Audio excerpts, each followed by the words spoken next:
जो देश इतिहास में हुई गलतियों से सीख नहीं लेते, इतिहास भी उन्हीं देशों में खुद को दोहराता है।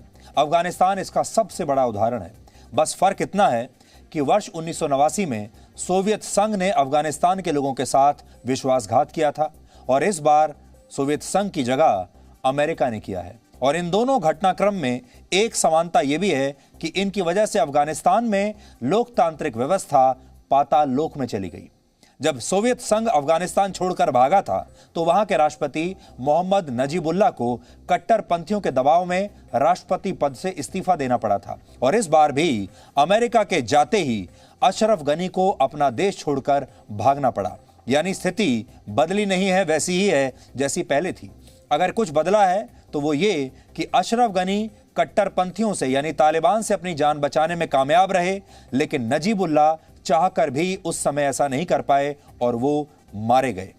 ये कहानी बहुत कुछ बताती है, बहुत कुछ सिखाती है और आप सबको इसे आज ध्यान से सुनना चाहिए। 27 सितंबर 1996 को तालिबान ने उस समय के मौजूदा राष्ट्रपति नजीबुल्लाह की हत्या करके उनकी लाश को चौराहे पर एक लैंप पोस्ट से लटका दिया था। इसलिए आज आपको उनके बारे में सब कुछ जानना चाहिए। लेकिन उससे पहले आप फिलहाल अफगानिस्तान के राष्ट्रपति अशरफ गनी का यह बयान सुनिए, जिसमें वो बता रहे हैं कि अगर वो काबुल में रुक जाते तो तालिबान उन्हें भी मारकर उनकी हत्या करके उनकी लाश को खंबे से लटका देता। इसलिए वो भागकर अबू धाबी चले गए और अबू धाबी में उन्होंने एक प्रेस कॉन्फ्रेंस की और वहां उन्होंने बताया कि वो क्यों भागे थे और कारण ये था कि उन्हें डर था इस बात का कि उनका हाल भी वैसा ही होता जैसा नजीबुल्लाह का हुआ था।